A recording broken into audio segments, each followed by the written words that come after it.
श्री धाम के धनी की जय। श्री बायजूराज जी की जय। श्री महाराजा छत्रसाल जी की जय। श्री लालदास जी महाराज की जय। समस्त सुंदर साथ जी की जय। श्री वंदो सतगुरु चरण को करो सप्रेम प्रणाम। अशुभ हरन मंगल करना। श्री देव चंद्र जी नाम। श्री प्राणनाथ निज मूलापति। श्री महराज सुनाम। श्री तेज कुंवरी श्यामा जुगल को। पल पल करो प्रणाम। पियाज को पल पल करो प्रणाम। बोलो श्री प्राणनाथ प्यारे की जय। समस्त सुंदर साथ झुके जय। प्रणाम सुंदर साथ जी।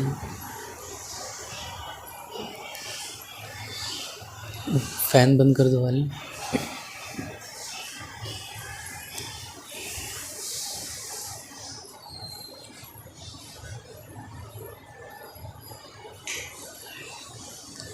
वो हुआ नहीं है। एक मिनट सुंदर साथ जी।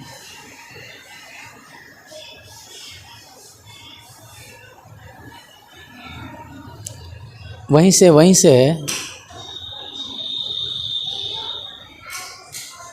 वहाँ पर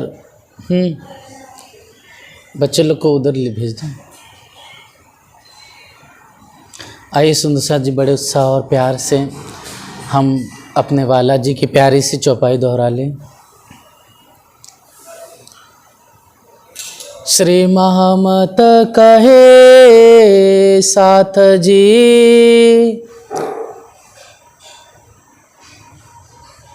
यह बीतक भुज नगार। आगे इनके और कहो। बीतक पहचान पर। बीतक पहचान पर। प्रकरण 3 चौपाई 192। श्री देवचंद्र स्वरूप पहचान। या समय हरिदास जी।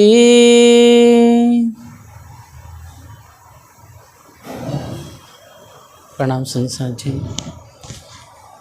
इसे वो नहीं किए, म्यूट नहीं किए, म्यूट कर दो। या समय हरिदास जी।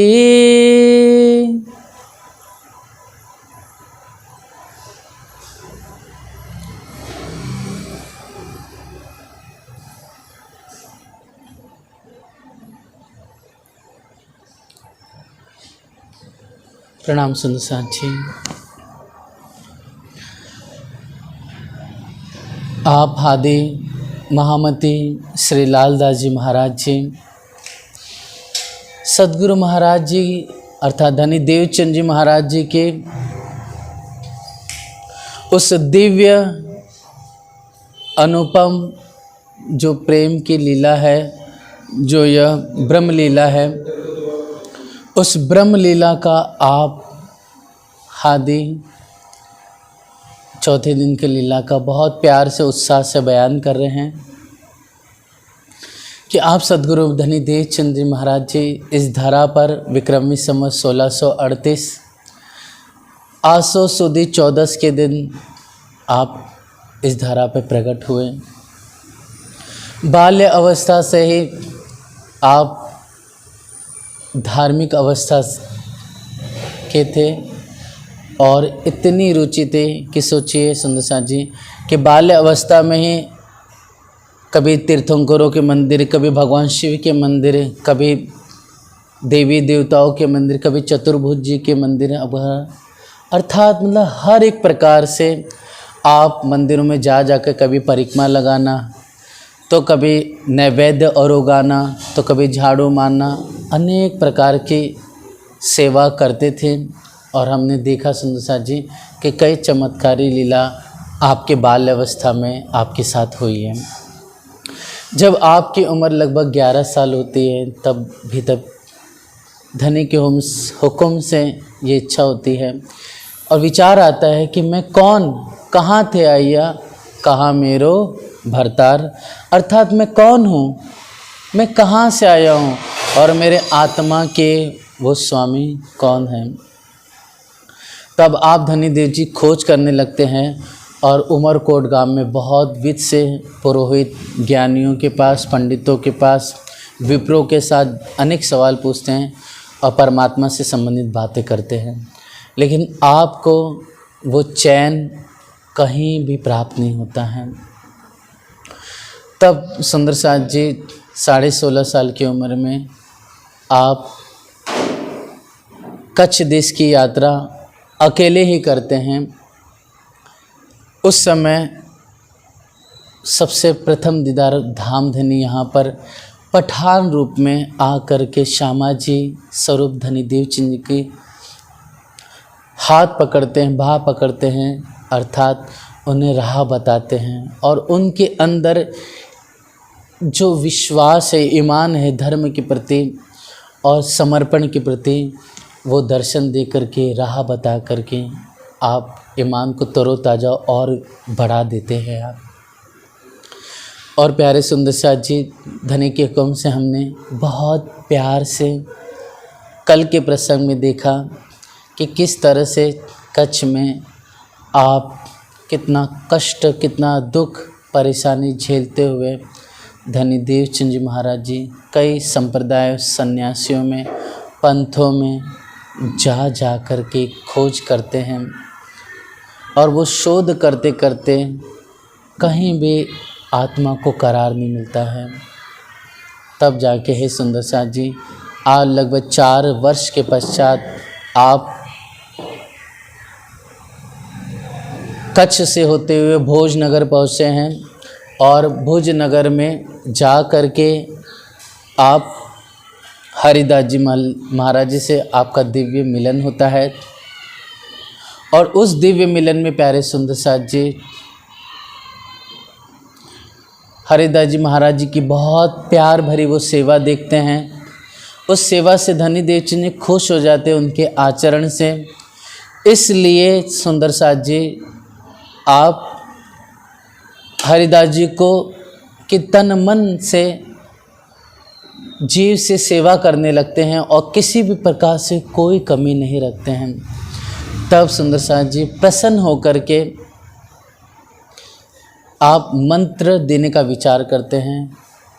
और एक प्रसंग आता है सुंदर साथ जी, चूँकि ये उनके गुरु थे, मतु मेहता जी पिताश्री के कुल गुरु थे, इसलिए हरिदास जी महाराज जी को ये पता चल जाता है, क्योंकि पत्र लिख करके मेहता जी पहले कह देते हैं कि अगर मेरा पुत्र आपको मिल जाए तो हमें तुरंत सूचित कर देना।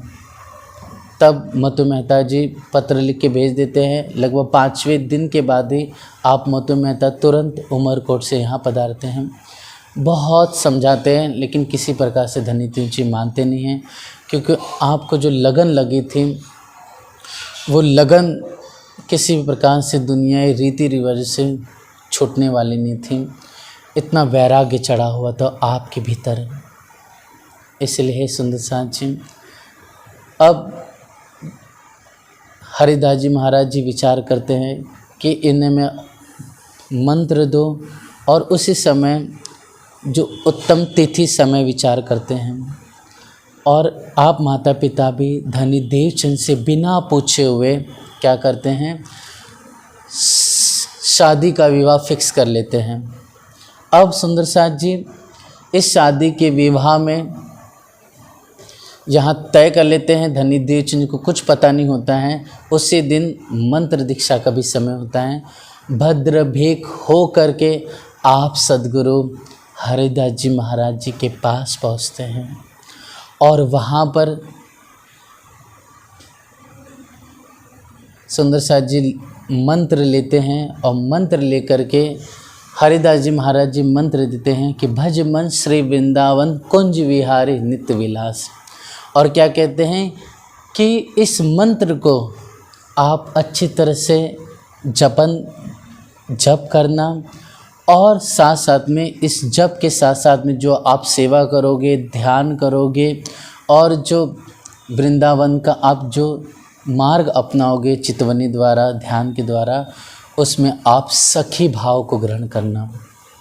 इसलिए हे सुंदर साथ जी, राधा वल्लभी संप्रदाय में सखी भाव बहुत महत्वपूर्ण है और वही सखी भाव सुंदर साथ जी आज हमारे में भी हैं। इसलिए इस पूरे प्रसंग में आज एक सुंदर साथ से बातचीत हुई थी। उस बातचीत में उन्होंने यही कहा कि सुंदर साथ जी हमें इस चीज़ पे फोकस करना है कि ये जो सखी भाव है, सखी भाव ही से हम अपने धनी से आसानी से और सहजता से मिल सकेंगे। इसीलिए हम सबको ये चाहिए कि हम भले हम आरती उतारे राज्य की, भोग लगाए या ध्यान करें या घर पे चले या राज्य का भोग बना भी रहे या किसी से बातचीत करें, उस समय में हमारे अंदर हमेशा एक ध्यान होना चाहिए कि हम मूल मिलावे में बैठे हुए हैं और वहाँ से बैठे हुए हम यहाँ पर इस प्रपंच को, इस मिथ्या नाटक को देख रहे हैं। इसलिए हम मूल रूप से एक दुल्हन है, एक पतिव्रता स्त्री है, एक सुहागिन है हम। इसलिए इसी भाव को यहाँ पर सखी भाव कह के पुकारा है। हरिदास जी महाराज जी यही कहते हैं कि सखी भाव से आप प्रीतम श्री कृष्ण का ध्यान करना, उनकी आनंद उत्साह से सेवा करना। जैसे एक युवती बड़े प्यार से अपनी प्रीतम की दीवानी होकर के सेवा करती है, उनसे बातें करती है, उनकी निस्वार्थ सेवा करती है और उनकी आज्ञा के अनुसार जीवन चलन करती हैं। उसी प्रकार हम सब सुंदर साथ को चाहिए कि वाणी और बीतक ले करके अपने हादी के कदमों पर कदम धरना, अर्थात उनके वचनों को सुन करके, उनके वचनों को पढ़ करके वैसा ही चलना जैसा सुंदर साथ जी हमारे सद्गुरु धनी देवचंद जी और हमारे हादी इंद्रावती जी चले हैं। तो इस तरह से हमें इससे ये सीख लेनी है सखी भाव की। फिर सुंदर साथ जी उसी समय आप मंत्र दीक्षा लेकर घर पहुंचते हैं। तो घर पे जैसे ही पहुंचते हैं और वहीं पर आपके माता पिता मतु मेहता और कुंवरबाई देख करके विरह करने लगते हैं, रोने लग जाते हैं और हर अनेक प्रकार से डराते हैं, कड़वे वचन कहते हैं। धनी देवचंद जी कहते मुझे जिससे विवाह करना था, हे माता पिता श्री, मैंने उनसे विवाह कर लिया है। तब उस समय हरिदास जी महाराज जी के पास मतु मेहता परेशान होकर के तुरंत दौड़ के चले जाते हैं और वहाँ पर हरिदास जी महाराज जी को सब प्रसंग बताते हैं। हरिदास जी महाराज जी आते हैं, धनी देवचंद जी को समझाते हैं। तब धनी देवचंद जी गुरु की बात मान करके आप क्या करते हैं, विवाह कर लेते हैं। इस तरह से खटपट होकर के विवाह होता है।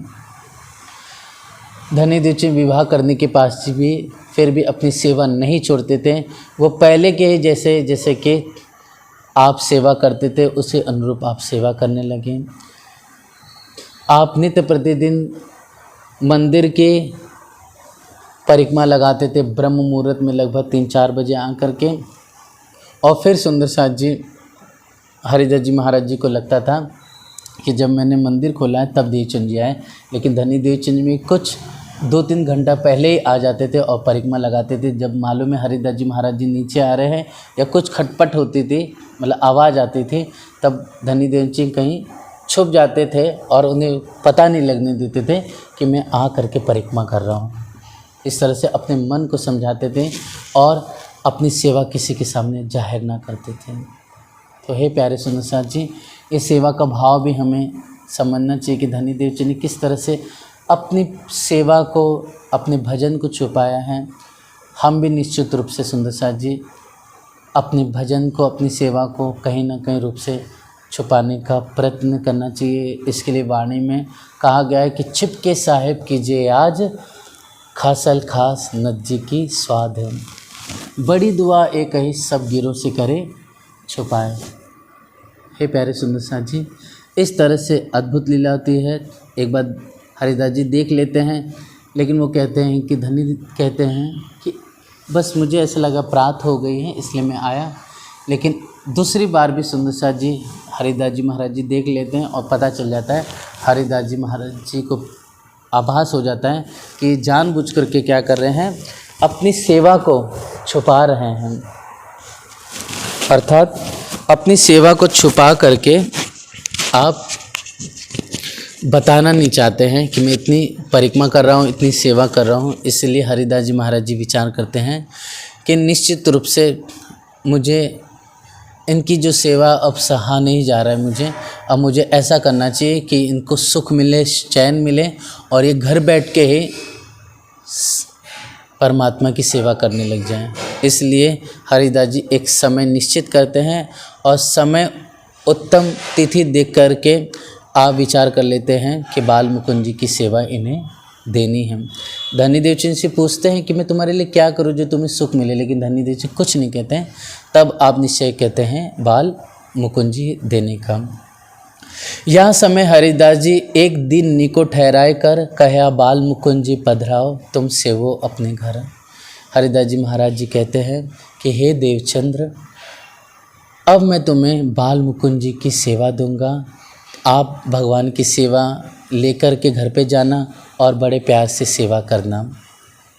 ता दिन जो देखे सेवा में समय प्रातः काल के, स्वरूप तो देखे नहीं तब लगे तहाँ ढूंढने।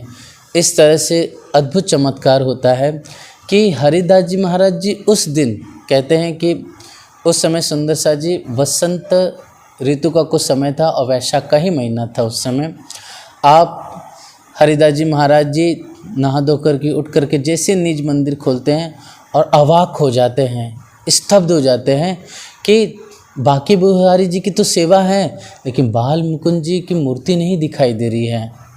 घबरा जाते हैं। इस तरह से स्वरूप कहूँ न पावहीं भय हरिदास जी दिलगिर, सिंहासन सेजा पर पावे नहीं क्यों कर। तब लगे पूछने घर में, यहाँ तो कोई आया नहीं। अतः हरिदास जी महाराज जी पूछते अपने घर वालों से, जब चारों तरफ ढूंढ लेते कि कोई आया तो नहीं यहाँ पर। लेकिन माता पिता अर्थात हरिदास जी की धर्मपत्नी, उनके घर के संग में जो उनके बाल बच्चे थे, सब ये कहते हैं कि यहाँ पर किसकी ताकत है जो यहाँ पर आ जाए और आ कर के कुछ ले जाए। और हमारे देखते हुए तो कोई यहाँ पर आया ही नहीं और कुछ यहाँ पर कोई लेके नहीं गया है। हरिदास जी विस्मय भय सेवा बिहारी जी की कर, बाल मुकुंद जी को ढूंढत फिरे पस हुए यो कर। इस तरह से हरिदास जी दुखी हो जाते हैं, परेशान हो जाते हैं, बाल मुकुंद जी कहीं भी प्राप्त नहीं होते हैं। इस तरह से प्यारे सुंदर साथ जी यह समय आए पहुँचे श्री देवचंद जी घर से, यह हकीकत सुनकर दिलगिर हुए मन में। धनी देवचंद उसी समय आते हैं और जब ये सुनते कि बाल मुकुंद जी की मूर्ति गायब हो गई है, तब धनी देवचंद जी दुखी हो जाते हैं।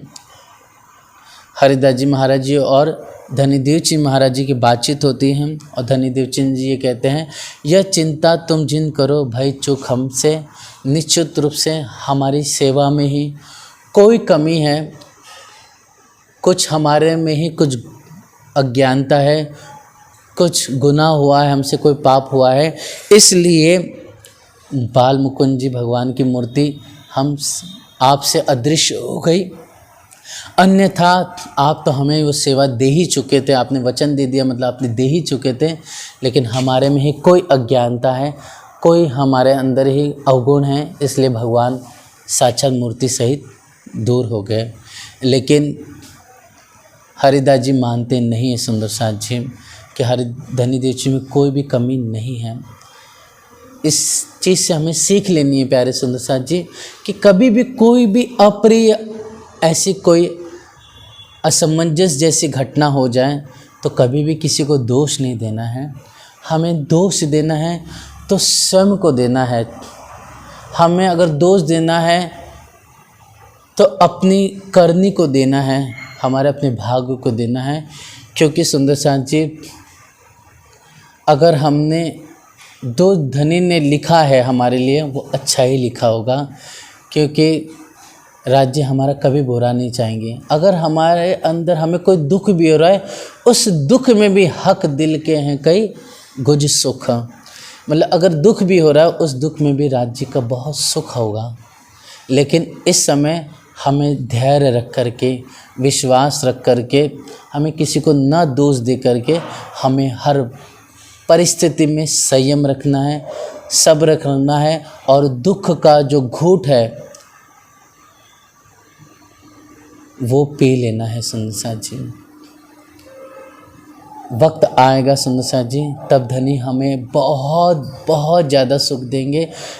हम कहते हैं ना कि हम कहता कोई शायर कि जैसे कि कोई चम्मच लेके खड़ा हुआ है, परमात्मा तुम्हें सागर देना चाहते हैं।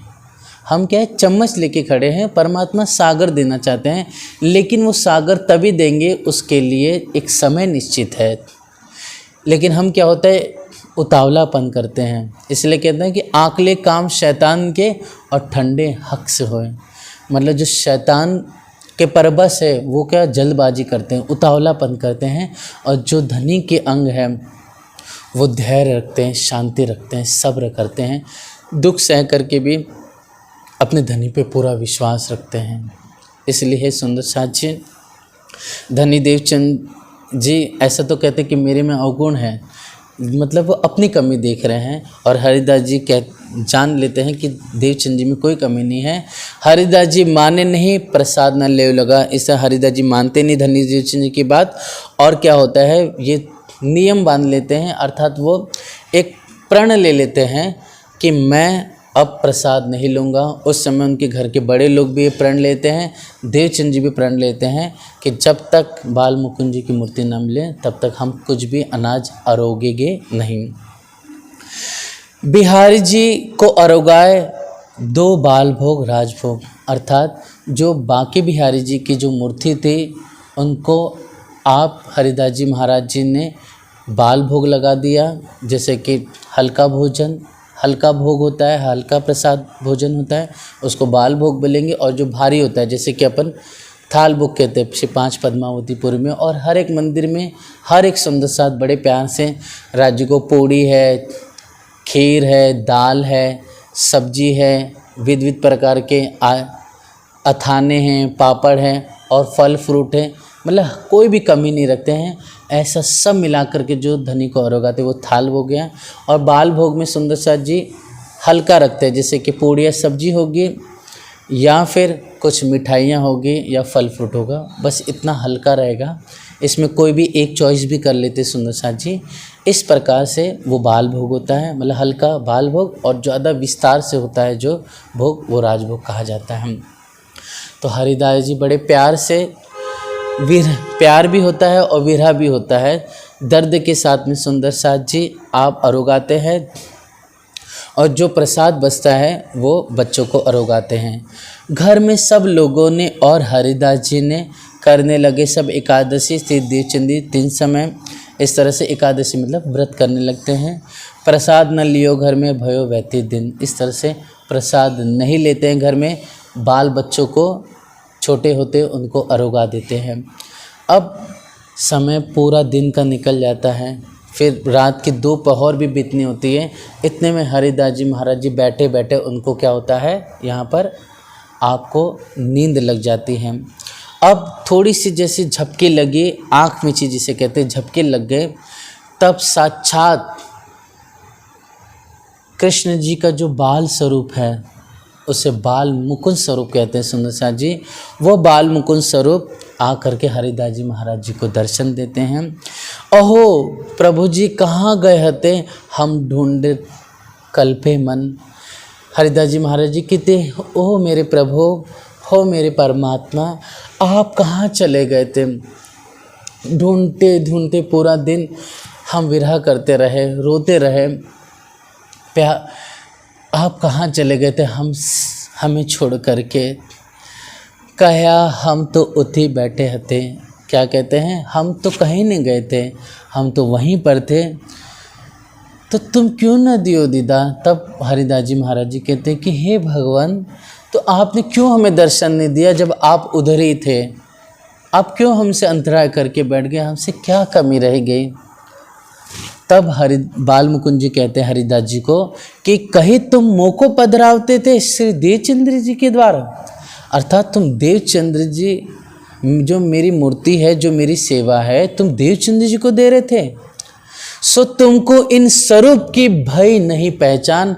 हे हरिदास, तुम्हें अभी तक श्री देवचंद्र जी कौन है, क्या है, उनकी पहचान तुम्हें अभी तक नहीं हुई है। और वो कौन है, वो साक्षात हमारे भी इष्ट है। हालांकि यहाँ पर नहीं लिखा है, दूसरों पुस्तकों में और सुंदर साथ वर्णन है। कहा गया कि वो तो साक्षात आनंद स्वरूप है, मतलब हमारा भी जो इष्ट है वो कौन है, वो स्वयं आनंद स्वरूप देवचंद्र है। इसलिए श्री देवचंद्र जी की पूजा हम नहीं सीख सकते। मतलब हम में चाहिए कि हम उनकी आराधना करें, हम उनकी स्तुति गाएं, उनकी महिमा गाएं, लेकिन देवचंद्र जी हमारी सेवा करें, ये हम किसी भी कीमत पे, किसी भी रूप में बर्दाश्त नहीं कर सकते, सह नहीं सकते हैं। इसके लिए मैं इनकी सेवा न सह सको एहसान, मतलब उनकी वो मेरी सेवा करें, मैं ये एहसान नहीं सह सकता हूँ।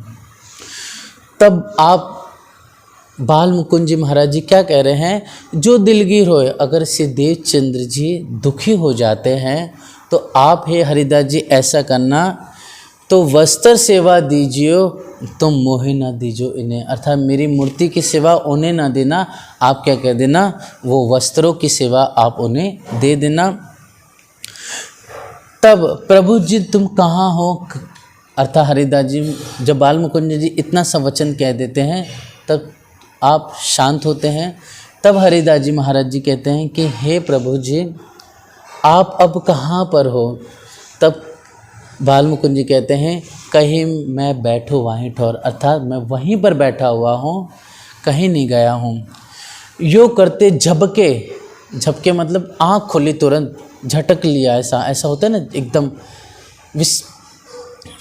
झटक जाते हैं यूँ, एकदम आश्चर्यचकित हो जाए मैंने क्या देखा, और खुशी भी होती कि मैंने साक्षात आज तक मैं इतने साल होते तो मुझे बुढ़ापा आ गया, लेकिन कभी भी मुझे दर्शन भगवान के न हुए, लेकिन आज मुझे वो दर्शन हो गए। एक बार खुशी हो जाती है, फिर तुरंत खुश होकर के तुरंत निज मंदिर की तरफ दौड़ते हैं और क्या कहते हैं, जो अंदर आए के देखे तो बाल मुकुंद बैठे सिंहासन, फेर चरणों लगे प्रफुल्लित हुआ मन। इस तरह से सुंदर साथ जी जैसे दौड़ के अंदर निज मंदिर खोल करके देखते हैं तो साक्षात बाल मुकुंद जी की मूर्ति वहीं पर दिखाई देते। तुरंत आप हरिदास जी महाराज जी प्रणाम करते हैं और बार बार प्रफुल्लित उनका मन खुशी से भर जाता है। तुरंत सुंदर साथ जी हरिदास जी महाराज जी घर से दौड़ते हुए चलते हैं और चलते चलते क्या हो जाता है, साक्षात धनी देवचंद जी भी घर से निकले होते थे और बीच बाजार में आकर के आप हरिदास जी महाराज जी साक्षात दंडवत प्रणाम करते हैं।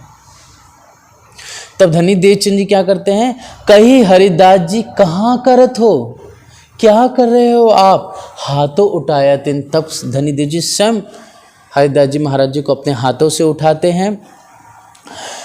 कहा ए श्री देवचंद जी कहाँ कहो, खबर कहूँ मैं तुम्हें, आपको मैं क्या कहूँ हे श्री देवचंद्र जी, कि कहीं तुम्हारे स्वरूप की पहचान नहीं हम, अर्थात बाल मुकुंद भगवान ने मुझे स्वयं दर्शन देकर के कहा कि तुम्हें देवचंद्र जी के स्वरूप की अभी तक पहचान नहीं हुई है, इसलिए तुम मुझे सेवा को तुम देवचंद जी के द्वार पे धनी देवचंद जी को मेरी सेवा दे रहे थे। और बाल मुकुंद जी ने कहा कि मैं उनकी सेवा नहीं कर सकता हूँ, अगर वो दुखी दिलगीर हो तो क्या कर देना, वस्त्र की सेवा दे देना।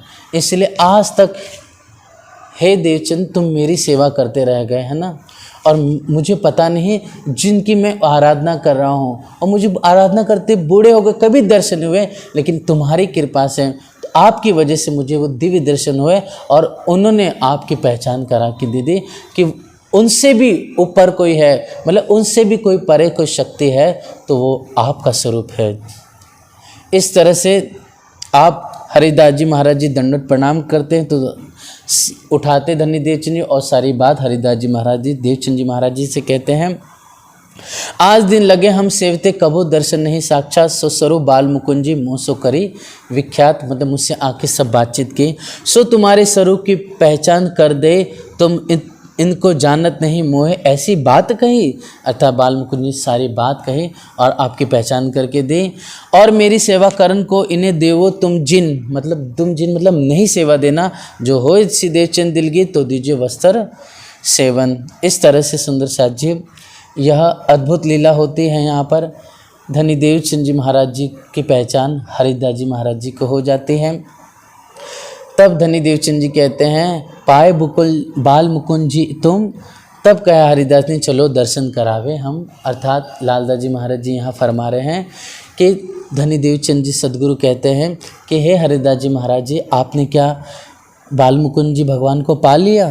तो कहते हैं हाँ हमने पाया, चलो हम दर्शन कराते हैं आपको। तो हरिदास जी महाराज जी और सदगुरु महाराज जी दोनों चलते हैं और आकर के निज मंदिर में दो जने बातें करते खुशहाल होए के मन, आए हरिदास जी के घरों मगन होए रोशन, दो जने दीदार करके लिया प्रसाद जो इत। अर्थात धनी देवचंद जी हरिदास जी बाल मुकुंद जी महाराज जी की और बाकी महाराज जी की सेवा कर लेते हैं यहाँ पर। अर्थात हरिदास जी महाराज जी सेवा करते हैं निज मंदिर के और उसके बाद भोग लगाते हैं। भोग लगा के सुंदर प्रसाद आप सब मिल के लेते हैं और घर के बड़े लोग भी लेते हैं।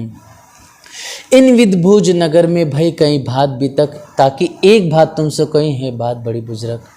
लालदास जी महाराज जी कह रहे हैं कि हे प्यारे मौमी सुंदर साथ जी, यह घटना एक मैंने आपको बयान की है, ऐसी कई लीला यहाँ पर हुई है।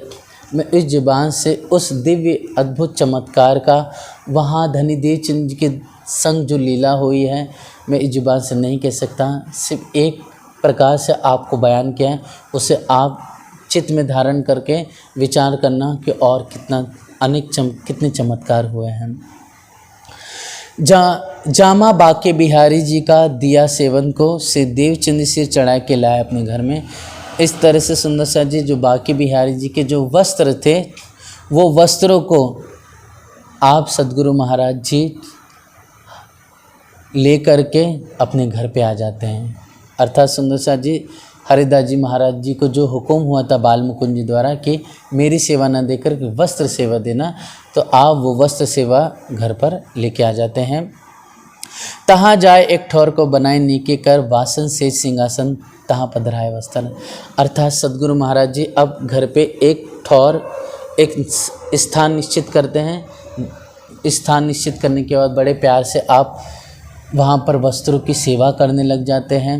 और वस्त्रों की सेवा करते करते सुंदर सा जी लगे सेवा करने तिनकी आप अपने अंश मतलब बहुत भाव से बहुत स्नेह और प्यार से सदगुरु महाराज जी चौका पानी रसोई दे पछाड़े इनमें। अर्थात झाड़ू करना, पोछा लगाना, साथ साथ में अपने हाथों से जल भर करके लेके आना, और अगर किसी की परछाई पड़े तो वापस से जल कोवे में गिरा कर वापस से दूसरा जल लेकर आ जाते थे। इस तरह से सुंदर साथ जी यहाँ पर अद्भुत अद्भुत लीलाएं होती रहती थी। रसोई करे विवेक सो सेवा को, सब साफ सेवा में चितवन रहे मोको एवस कर नियाद। अर्थात धनी देवचंद जी बहुत रुच के, जैसे आज आपने चावल मूंग घी खाण अर्थात मूंग की दाल बना ली, चावल बना लिया और पूड़ी बना ली, है ना, सब्जी बना ली, लौकी की समझ लीजिए, और आपने खीर बनाई, आपने बड़े प्यार उत्साह से यह भोग लगा लिया, ठीक है। तो आप अगले दिन क्या करेंगे, जो मूंग की भात है उसकी जगह पर आप अरहर की दाल बना लेंगे, चावल भी वैसे रखेंगे सुंदर साथ जी। फिर पूड़ी बने तो कभी आप रोटी बना देंगे, कभी बाजरे की रोटी, कभी ज्वार की रोटी, मतलब वहाँ पर जो उपलब्ध है। तो नई नई भातों से सब्जी, आज लौकी बनाए तो कभी कद्दू की बना देंगे, तो कभी करेले की बना लिए। तो इस तरह से सद्गुरु महाराज जी आप जो भोग अपने हाथों से प्यार से बनाते थे, और साथ साथ में कुछ प्यारी प्यारी मिठाइयाँ और फल फ्रूट साग, इस सब बहुत भाव से प्यार से साथ थाल सजा करके आप लेके आते और सामने वस्त्रों के सामने रख करके चितवनी करते हुए आप भोग लगाते। तो हे प्यारे सुंदर साथ जी, सेवा में चितवन रहे मोको ए वस्त्र करनी आज, अर्थात नई नई भातों से आप धाम धनी को गा करके भी रह जाते, अर्थात वस्त्र की जो सेवा रखी है वहाँ पर बाके बिहारी जी को आप उत्साह और प्यार से गा करके नई नई रुचि से भोग लगा करके आनंद उत्साह से चौका दे करके साफ़ सफाई कर करके आप कभी भागवत सामने रख करके ब्रज की लीला का गुणगान गाते, रास की लीला का गुणगान गाते, और इस तरह से गा गा करके अपने बाके बिहारी जी की वस्त्रों की सेवा करने लग जाते हैं। इस तरह से कर जुदा श्री राज के काज, अर्थात देखने में तो सुंदर सा जी वस्त्र है ना, देखने में तो क्या है वहाँ पर एक नॉर्मल है सेवा हो रही, लेकिन बातों में सुंदर सा जी ये सब सेवा और किसी को नहीं, श्री राज जी को पहुँच रही है। क्योंकि वो क्या भाव लेके कर रहे हैं, वो परमात्मा का भाव लेके कर रहे हैं, वो उत्साह का भाव लेके कर रहे हैं, आनंद का भाव लेके कर रहे हैं। इस तरह से सुंदर साथ जी आप प्रेम उमंग से सद्गुरु महाराज जी सेवा कर रहे हैं। वो भले ही दिखने में उन्हें पता नहीं है राज्य के बारे में, उन्हें पता नहीं है परम धाम के बारे में, लेकिन फिर भी सुंदर साथ जी आप हर एक प्रकार से उमंग से जोश से सेवा करते चले जा रहे हैं। अपने वास्ते उतरते, मतलब राज्य के लिए बहुत रुच के अच्छी तरह से भोग लगा रहे हैं नई नई भातों से, लेकिन अपने लिए एकदम सादा भोजन करते हैं, मतलब हल्का भोजन करते हैं। हल्का कहने का तात्पर्य बहुत स्वादिष्ट भी नहीं, मतलब एक निर्गुणी आहार है, वो निर्गुणी आहार से आप सेवा करते चले जा रहे हैं। और रसोई विवेक सो करे निके कर, आकार को परवाह जो पालत हैं यूँ कर, मतलब आकार की परवाह नहीं कर रहे हैं, बड़े उत्साह प्यार से रसोई और ये सब सेवा में लगे हैं। जब इस तरह से आप सेवा करने लगे, जल भी खुद भर रहे हैं, साफ़ सफाई खुद कर रहे हैं, झाड़ू भी खुद मारे, बर्तन भी खुद मांज रहे हैं आप।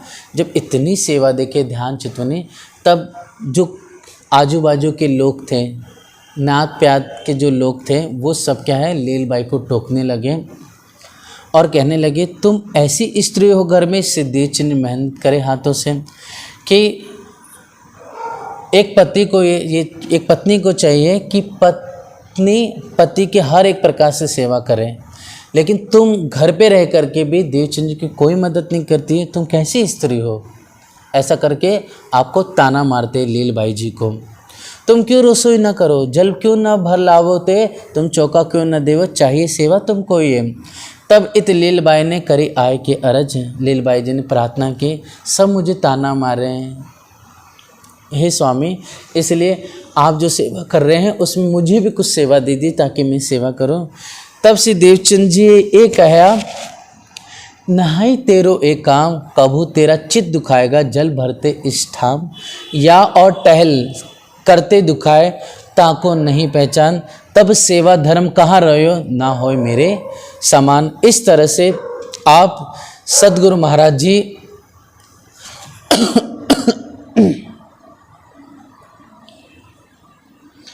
तब सुंदर साथ जी सद्गुरु महाराज जी यही करते, अगर तुम्हारा चित्त दुखे सेवा करते समय और तुम्हें थोड़ा सा भी तुम्हारा दिल दुखेगा यहाँ पर, और थोड़ा सा तुम्हें ऐसा लगेगा कि इतनी सेवा करने की क्या ज़रूरत है, थोड़ा भी तो कर सकते हैं, है ना, इतनी ज़रूरी थोड़ी है, ये तो सब साधु बाबाओं का काम है। जब ऐसा तुम्हारे दिल में कुछ आ गया मेरे प्रति या इस सेवा के प्रति, है ना, थोड़ा भी मन दुखा, तो वो सेवा परमात्मा तक नहीं पहुंच पाएगी। तो सुंदर साथ जी हमें इससे शिक्षा लेनी है। हम जो कोई भी सेवा करें, निश्चित रूप से सुंदर साथ जी हमारे में कमी है, अवगुण है सब में, लेकिन फिर भी हमें यह चाहिए, इसीलिए बीतक सुनाई जाती है या श्रवण की जाती है या वाची जाती है, ताकि सुंदर साथ जी कि हमें अज्ञानता को जो परत हमारे ऊपर थोड़ा भी चढ़ा हुआ है वो क्या हो जाए, हमसे दूर हो जाए इन वचनों के द्वारा।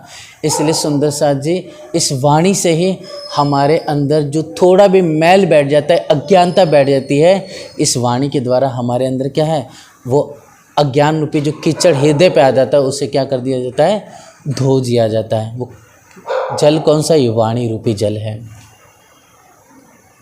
इसलिए सुंदर साथ जी हम सबको चाहिए कि वाणी को, बीतक को बहुत धैर्य से, धीरे धीरे और प्यार से पढ़े सुंदर साथ जी, और समझ के पढ़े कि आज जो वो लीला हमारे जो वह उस समय हुई है, उस लीला को आज अपने जीवन में हम कैसे घटित करें। आज हम इस लीला से हम अपने जीवन में क्या शिक्षा ले रहे हैं और क्या समझ ले रहे हैं। इसलिए सुंदर साथ जी हम भी जितनी हो सके अपनी सेवा को छुपाएं, और जो जाहिर हो जाती है वो ठीक है सुंदर साथ जी, लेकिन जितने हो सके अपनी बंदगी सेवा को छुपाएं। दूसरी चीज़, जो भी सेवा करें एक उमंग से, उत्साह से करें और अपने धनी में समर्पण होकर करें। देव नहीं तिस वास्ते में करूँ अपने, इसलिए सुंदर साथ जी धैर्यचंद जी महाराज जी कहते हैं लीलबाई जी से, इसलिए मैं तुम्हें सेवा नहीं देना चाहता, नहीं दे पा रहा हूँ और अपने हाथों से सेवा करता रहूँगा। सेवा करने न दे सब करे अपने हाथ, हमेशा चितवन करे रहे सेवा के साथ। इस तरह से आप ध्यान से, प्यार से सेवा करते चले जा रहे हैं सद्गुरु महाराज जी, और किसी भी प्रकार से, है ना, अपने मन को उत्साह से भर रहे हैं चितवनी द्वारा, अपने आप को प्रेम से भरते चले जा रहे हैं, और बार बार उन्हें सिर्फ बाके बिहारी जी का और साक्षात ब्रज के स्वरूप का साक्षात दर्शन होते चले जा रहे हैं। सुंदर साथ जी यहाँ पर हमें समझना चाहिए कि धनी देवचंद जी उस समय हमने देखा था कि जब धनी देवचंद जी ने भोग लगाया था उस मरुस्थल में, तो किसका, उस सिपाही के रूप में आपने भोग लगाया था। सुंदर साथ जी यहाँ पर भी आप जब भोग लगा रहे हैं तो उसी स्वरूप में भोग लगाते चले जा रहे हैं, लेकिन जब हरिदास जी महाराज जी से जब उनको मंत्र मिलता है, उसके बाद आप क्या करते, वृंदावन के जो स्वरूप है बाके बिहारी जी का, उनको देख करके, उनका ध्यान चितवनी करके आप क्या करें, सेवा करते चले जा रहे हैं। क्यों सुंदर साथ जी, बाल मुकुंद जी खुद आ करके क्या कहा हरिदास जी को कि मेरी सेवा ना देना, इसके लिए क्या देना, बाके बिहारी जी के वस्त्र दे देना। इसके लिए सद्गुरु महाराज जी अब जो ध्यान करे, चितवनी कर रहे हैं, जो सेवा करे वो किसका करें, बाके बिहारी जी के स्वरूप का कर रहे हैं। लेकिन सुंदर साथ जी देखिए, सेवा करते करते अद्भुत चमत्कार, दिव्य लीला होती है कि इन भात एक दिन हुआ ध्यान में, दर्शन जाने हम ब्रज में गए द्वार नंद के रोशन, जहाँ जसोदा जी बैठी थी ऊपर माची के। सुंदर साथ जी लेकिन अद्भुत लीला है, दर्शन ध्यान कुछ और कर रहे हैं, लीला राज जी और कुछ कर देते हैं। सुंदर साथ जी यहाँ पर धनी देवचंद ध्यान करते करते राज जी एक बार धनी अर्थात सुंदर बाई जी की सुरता को खींच लेते हैं। कहने का तात्पर्य है कि जाहिरी में सुरता खींच करके अखंड ब्रज में गए। कहाँ पर, अखंड ब्रज में धनी देवचंद जी की सुरता लेके चले जाते हैं, और वहाँ पर जो स्वरूप लीला कर रहा है वहाँ पर राज जी खुद लीला करने लग जाते हैं। हालांकि जाहिरी में सुंदर साथ जी देखा जाए ये सब हम कहेंगे, लेकिन बातों में देखा जाए तो ब्रज और कहीं नहीं, धनी देवचंद जी की भीतर ही छुपा हुआ है, भीतर ही है वो। इसलिए धनी देवचंद जो ध्यान कर रहे हैं, ध्यान में उनके अंदर ही से क्या हो जाता है, वो ब्रज लीला प्रकट हो जाती है। और जब ब्रज लीला प्रकट हो जाती है तो ब्रज लीला में आप साक्षात उस अखंड ब्रज को देखने लगते हैं। वो ब्रज 84 कोस में फैला हुआ है और उसमें कुल मिला के 42 टोले आए हुए, अर्थात 42 पूरे आए हुए, जिसे मोहल्ले भी कहते हैं। हे प्यारे सुंदर साथी, सद्गुरु महाराज जी ध्यान करते करते उनका दिव्य दर्शन, अखंड ब्रज का दर्शन कर लगते हैं। और वहाँ पर वो क्या देखते हैं कि जहाँ जसोदा जी बैठी, अर्थात जसोदा जी बैठी थी, उनके साथ और कई सखियाँ बैठी थी। देखिए दूध उठावते टहल करावते, अर्थात दूध वहाँ पर गर्म हो रहा था और कुछ सखियाँ मिलकर दूध को ऐसा हाथ बासन लेकर के, जैसे हम बड़ी सी चम्मच जो होती है सुंदर साथ जी, वो लेकर के क्या कहते हैं दूध को हिलाते हैं ऐसा करके। उसी प्रकार सुंदर साथ जी वहाँ पर आप जो बड़ी सखियाँ हैं, एक बड़ा जो वासन के अंदर जो बड़ा सा चम्मच रूपी आकार था वो लेकर के टहल करा रहे थे, अर्थात आप दूध को हिला रहे थे। माची का अर्थ होता है जैसे कि एक चौरस खटिया होता है सुंदर साथ जी, इतना ही छोटा होगा और इतनी हाइट होगी, उसको बोलेंगे माची। तो तहाँ आप श्री देवचंद जी ठाड़े भय जब आए, कहे आय जी आवो सिद्धि मन में महासुख पाए, अर्थात धनी देवचंद जी सखी भाव में सेवा करें। इस बात को याद रखना कि धनी देवचंद यहाँ पर सखी भाव में सेवा कर रहे हैं, तो वहाँ पर सखी भाव में ही अपने आप को देख रहे हैं, इसलिए सुंदर साथ जी। लेकिन लालदास जी महाराज जी यहाँ पर देवचंद्र जी शब्द का प्रयोग कर रहे हैं, लेकिन देवचंद जी महाराज जी यहाँ पर सखी भाव में आप वहाँ पर पधारे हैं। तो आप आई जी अर्थात जसोदा जी कहते हैं कि जसोदा जी कहते हैं कि तुम अरोगो श्री देवचंद, हे देवचंद्र तुम आकर के यहाँ पर अरोगो। तब से देवचंद जी कहते हैं कि श्री कृष्ण जी कहाँ पर है कहाँ श्री कृष्ण जी, मैं करूँ दर्शन। अर्थात श्री देवचंद जी महाराज जी कह रहे हैं कि श्री कृष्ण जी कहाँ पर है, अर्थात कान्हा कहाँ पर है, मैं उनका दर्शन करना चाहता हूँ। इसलिए कहीं गए वन में खेलने कहा है उतः मेरा मन, अर्थात जसोदा जी कहते हैं कि आके बैठो, लेकिन देवचंद जी कहते कि नहीं, मेरा तो मन वहीं पर है कान्हा में, इसके लिए मैं उनका दर्शन करना चाहता हूँ। मिठाई घर में से मंगाए के दे श्री देवचंद जी के हाथ। उस समय जसोदा रानी जी आती है और धनी देवचंद जी को मिठाई देती है। धनी देवचंद जी मिठाई लेकर के वन की तरफ जाते हैं और वन की तरफ वहाँ पर जाते हैं, तब क्या होता है, तहाँ बाल गोपाल खेलते, कहा श्री कृष्ण जी पूछा तिन, कहाँ कौन श्री कृष्ण जी। अर्थात यहाँ पर सद्गुरु धनी देवचंद जी जब आते हैं, अर्थात श्री देवचंद जी जब वन में पहुँचते हैं तो सब बाल गोपाल सब खेलते रहते हैं। तो पूछते हैं देवचंद जी महाराज जी कि श्री कृष्ण जी कहाँ हैं, तो सब बाल गोपाल कहते हैं कि कौन कृष्ण जी, तो कहते हैं कि नंद जी के बेटे जो कृष्ण जी हैं। तो बाल गोपाल कहते हैं कि नंद जी के तो बेटे यहाँ पर टोले टोले बहुत है, तो कहते हैं कि जो जसोदा जी के सुपुत्र है ना, उनका बेटा श्री कृष्ण जी। तब जब ऐसा कहते हैं तब बुला लिए श्री देवचंद जी बैठाए अपने आस। तो वहीं पर राज जी हंसते रहते हैं बाल स्वरूप में, अर्थात सुंदर कृष्ण जी के स्वरूप में, और वहाँ पर आप देखते रहते, सब कुछ लीला देख रहे हैं, और वहाँ पर आप श्री देवचंद जी महाराज जी को बुला लेते हैं।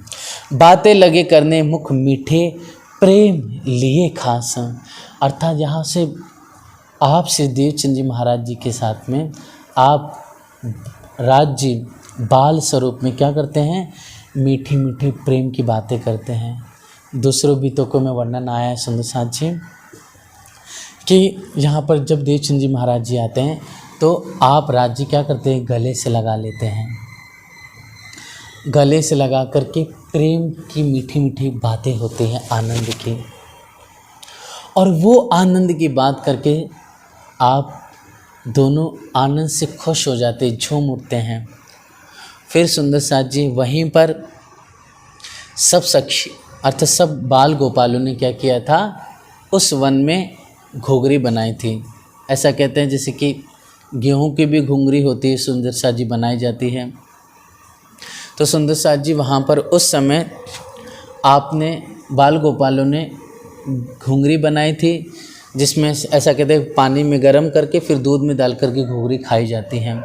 तो कहा जाता है कि छेड़े 2 छटके ले रुमाल पानी निकाल लेते इनसे, मतलब जो घुंघरी है उसे आप सबने पकाया बाल गोपालों ने और फिर पानी उसका निकाल दिया। फिर आप बाल गोपाल ने क्या किया, वह जो घुंघरी है वो घुंघरी किसे दे दी, आप कान्हा जी को अर्थात श्री कृष्ण जी राज जी को और धनी देवचंद जी को दे देते हैं। तो यहाँ पर सामने रख देते राज जी, इसके 2 भाग कर लेते और जो मिठाई धनी देवचंद जी राज जी को देते, राज जी क्या करते बाल गोपाल को देते और कहते कि हमारे 2 हिस्से के आप दे दीजिए। श्री देवचंद जी मिठाई जो लाए थे नंद घर से, तिनको ले आगे दई लड़कों को बांटने। कहा श्री कृष्ण जी ए बाट दियो, देवो हमको 2 बाटे के दिए उन लड़कों उन्हें 2 भाग जो इनके, और सामा सबके हिस्से दिए 2। और जो कोई भी सामान थे, मतलब जो भी कुछ अरोगने की वस्तु थी, वो सब 2 हिस्से कर दिए। अब बहुत सुंदर वर्णन आया सुंदर साथ जी। अब सावधानी देवचंद जी अर्थात सखी और राजी बैठे हुए हैं, बड़े प्यार से आप अपने हाथों से लेकर के से देवचंद जी को और लगाते हैं और देवचंद जी महाराज जी बड़े प्यार से राज जी को अरोगाते हैं। इस तरह से दोनों का आपस में मिलन होता है।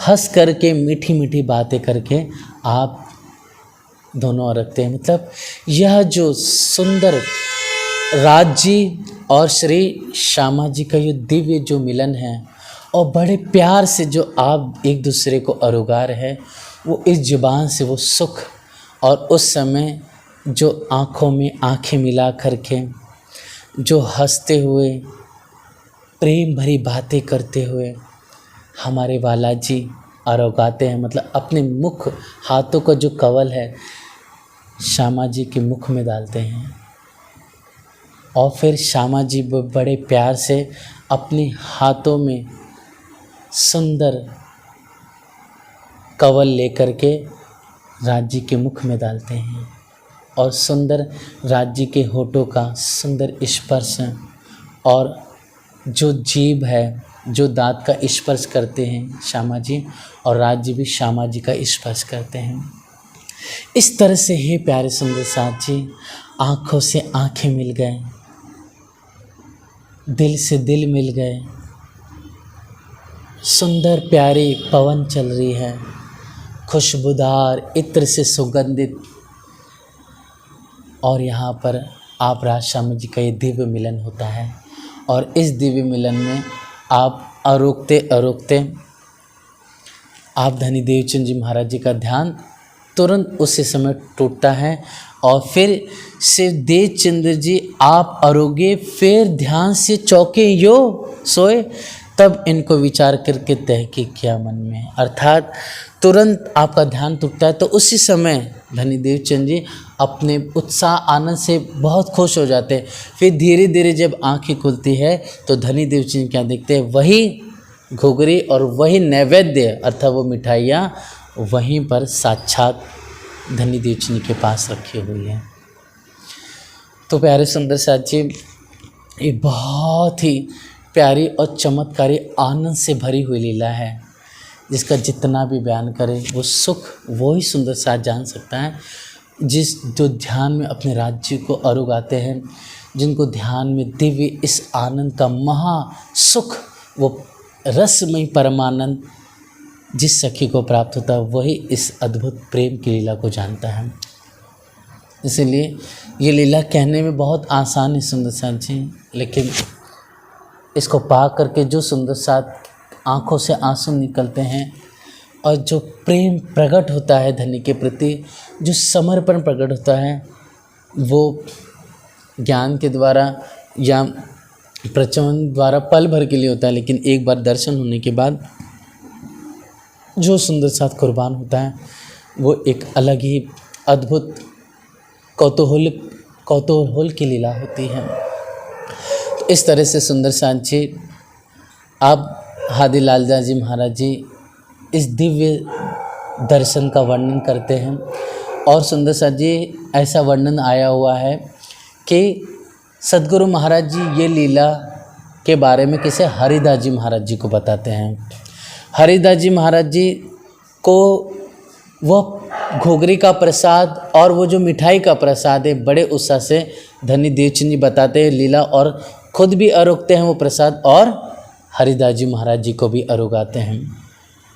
तो प्यारे सुंदर साथ जी यहाँ पर हरिदास जी महाराज जी और ज़्यादा समर्पित हो जाते हैं और कहते हैं कि धनी देवचंद जी तो एक बार हरिदास जी से मिलने चले जाते थे रोज़, है ना, लेकिन हरिदास जी महाराज जी में इतना समर्पण बढ़ गया श्री देवचंद जी महाराज जी के प्रति कि वो रोज़ दिन में 2-2 बार जा कर के धनी देवचंद जी के दर्शन करते थे।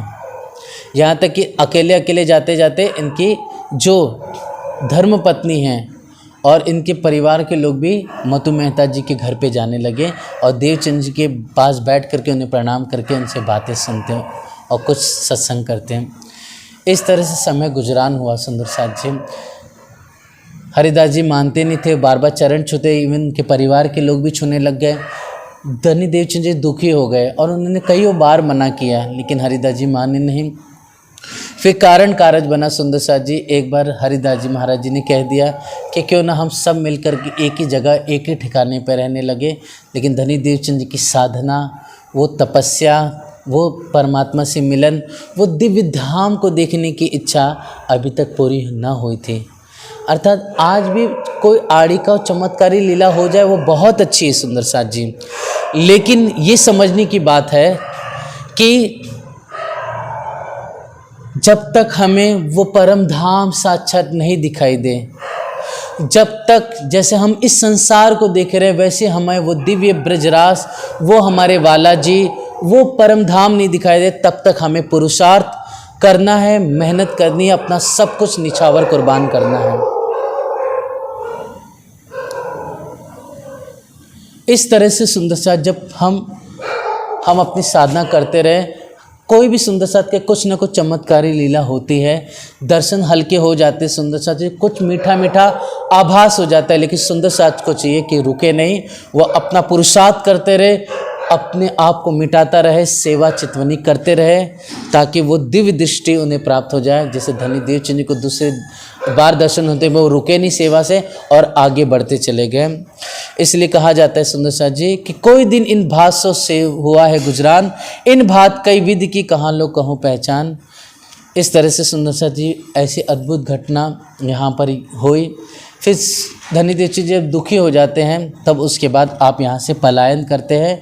श्री महामत कहे इस साथ जी ए इत के कहे बयान, अर्थात भोजनगर के बयान कहे, श्री देवचंद जी के स्वरूप की नेक कहो पहचान। इस तरह से सुंदर साथ जी मैंने थोड़ा सा आपके सामने वर्णन किया है सद्गुरु धनी देवचंद जी के स्वरूप का।